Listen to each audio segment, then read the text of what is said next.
अस्सलाम वालेकुम। मेरा नाम डॉक्टर अब्दुर्रहमान है और मैं मेडिकल स्पेशलिस्ट था कायद-ए-आज़म इंटरनेशनल में एंड मैंने KRL हॉस्पिटल में भी काम किया हुआ है। आज का टॉपिक बहुत important dengue fever. Dengue fever Pakistan में स्पेशली रावलपिंडी में बहुत ज़्यादा हम लोगों को फ़ेस करना पड़ा इसकी मुश्किलात, क्योंकि जो ख़ज़ां का मौसम था उसमें जो मच्छर थे वो पीक पर थे और लोगों को काटने की वजह से डेंगू फैलता गया। पहले तो ये समझ लेना चाहिए कि डेंगू है क्या चीज़ और उसके बारे में जितनी भी इंफॉर्मेशन है इंशाल्लाह इस वीडियो में मैं आपको दूंगा। डेंगू एक मच्छर है जो एडिस एजिप्टाई उसकी वजह से, उसके काटने की वजह से फैलता है। स्पेशल मॉस्किटो मच्छर होता है जिसकी टांगों पे कुछ साइंस होते हैं ब्लैक कलर के, और वो यूजुअली आपके लोअर लिम्स यानी कि टांगों पे आपको काटेगा, और usually at the beginning of the day यानी कि दिन के आगाज़ में या बिल्कुल जब दिन ढल रहा हो उस टाइम पे ये काटता है। और होता ये है कि ये जो डेंगू का जो मच्छर है वो साफ़ पानी में पैदा होता है इस चीज़ का, तो वो ये बहुत ख्याल रखना होता है कि पानी, इवन साफ़ पानी भी कहीं इकट्ठा ना हो, चाहे वो टैंकी का पानी है, चाहे वो किचन में कहीं आपका पानी खड़ा है, बाथरूम में कहीं पानी खड़ा है और वहाँ पे मच्छर आज बहुत ज़्यादा आ रहे हैं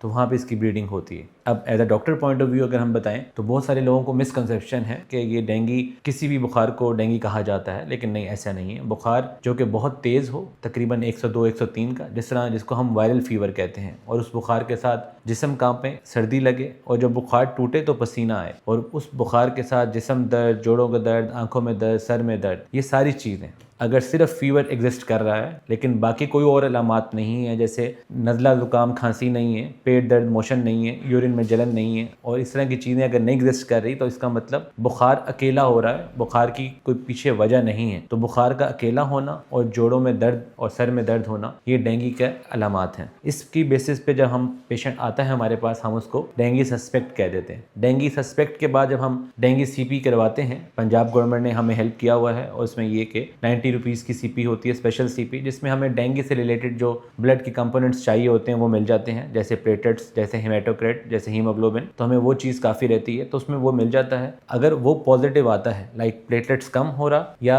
WBC कम होना, कुछ लोगों को ये नहीं पता होता कि वाइट सेल्स भी कम होते हैं, तो जब वो कम होते हैं तो हमें थोड़ा सा शक हो जाता है कि ये dengue suspect, it's become dengue probable, इसको हम और आगे ग्रेड करते हैं। फिर डेंगू का स्पेशल टेस्ट होता है। इनिशियली जब पहले 2 से 3 दिन के दरमियान पेशेंट प्रेजेंट करे तो डेंगू NS1 एंटीजन, और अगर उसके बाद प्रेजेंट करे तो डेंगू सीरोलॉजी, इसमें IgM और IgG होते हैं। तो बस आप लोगों के लिए ये समझना कि डेंगू का ये वाला टेस्ट अगर पॉजिटिव आ जाए तो उसको हम डेंगू कंफर्म बोल देते हैं। डेंगू में जो शुरू की अलामात होती हैं, जो फीवर वाला फेज होता है वो 2 to 10 डेज यानी कि 2 से 10 दिन तक बुखार रह सकता है। जो क्रिटिकल फेज होता है जिसमें वार्निंग साइंस आ सकते हैं, वो 3 से 7 दिन के बीच में, बुखार के शुरू होने से तीसरे और 7वें दिन तक तकरीबन हम क्रिटिकल फेज, उसके बाद फिर हम रिकवरी फेज मार्क करते हैं। रिकवरी फेज में ये समझना बहुत ज़रूरी है कि पेशेंट को जो कमज़ोरी है, थकावट, बेशक बुखार ख़त्म हो जाए और क्रिटिकल टाइम भी ख़त्म हो जाए, लेकिन जो कमज़ोरी, नकाहत और थकावट है वो बहुत ज़बरदस्त किस्म की होती है। जैसे आपने अक्सर लोगों को सुना होगा, कोरोना वायरस का जब हुआ कि वायरस हो गया उसके बाद में कोई अच्छा महसूस नहीं कर रहा। वायरस कोई भी डिजीज़ हो तो बॉडी को पूरी तरह हिला देता है और बॉडी को रिकवर करने में थोड़ा टाइम लगता है। वो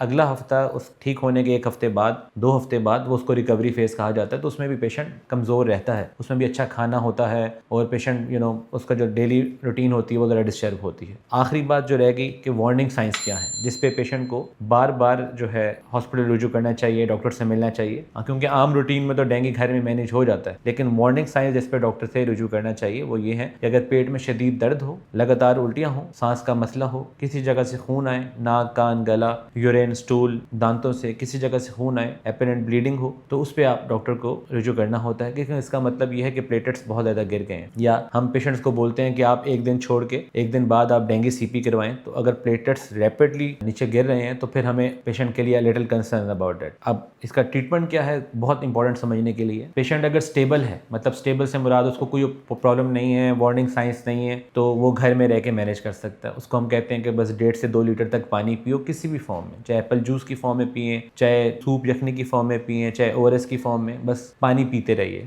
ठीक है। और साथ में फिर हम सिर्फ पैनाडोल, कोई पेन किलर नहीं दे सकते क्योंकि पेन किलर्स, एंटीबायोटिक्स, ये चीज़ें प्लेटलेट्स गिराती हैं। तो जब हम कंफर्म डेंगू की तरफ चले जाएं तो इसमें फिर हम एंटीबायोटिक नहीं देते। तो सिर्फ पैनाडोल की 2 गोलियां सुबह, दोपहर, शाम, रात आराम से यूज़ की जा सकती हैं, यानी कि 8 गोलियां दिन की 500 mg वो आराम से यूज़ की जा सकती हैं। तो वो बस पेशेंट को लेनी होती है। लेकिन अगर पेशेंट क्रिटिकल है, जैसे मैंने आपको बताया कि वार्निंग साइंस आ गए या कुछ ऐसे ये कि थर्ड स्पेस फ्लूइड लॉस, वो हमारे डॉक्टर्स पॉइंट ऑफ व्यू से है कि अगर हम अल्ट्रासाउंड करें और उसमें पेट में पानी आ जाए या लंग्स में पानी आ जाए या पेशेंट को पेट में दर्द हो या सांस लेने में दुश्वारी हो, तो उसके लिए हम फिर अलग मैनेज करते हैं, उसको हॉस्पिटलाइज करना पड़ता है। वो फिर डॉक्टर्स पॉइंट ऑफ व्यू से बात होती है। लेकिन बस आपके लिए इतना समझना लाजमी है कि बस उस पर आपने हॉस्पिटल रुजू करना ही करना है, जो मैंने आपको पहले वार्निंग साइंस बताई। थर्ड, बहुत important, dengue septic shock. Septic shock में ये चीज़ होती है कि पेशेंट, शॉक का लफ्ज़ जब भी हमारे मेडिकल टर्म में आ जाए तो इसका मतलब है कि बीपी मेंटेन नहीं हो रहा या बीपी बहुत कम है, 90-60 से बीपी कम है। तो जब डेंगू सेप्टिक शॉक में जब बीपी बहुत डाउन हो जाता है, 90-60 से कम चला जाता है, तो वंस अगेन पेशेंट को हॉस्पिटलाइज तो करना होता है, लेकिन डॉक्टर्स पॉइंट ऑफ व्यू से पेशेंट को आईसीयू में रखना होता है, क्योंकि उसमें फ्लूइड मैनेजमेंट बहुत इंपॉर्टेंट होती है, पानी बहुत ज़्यादा देना होता है। लेकिन हमें जो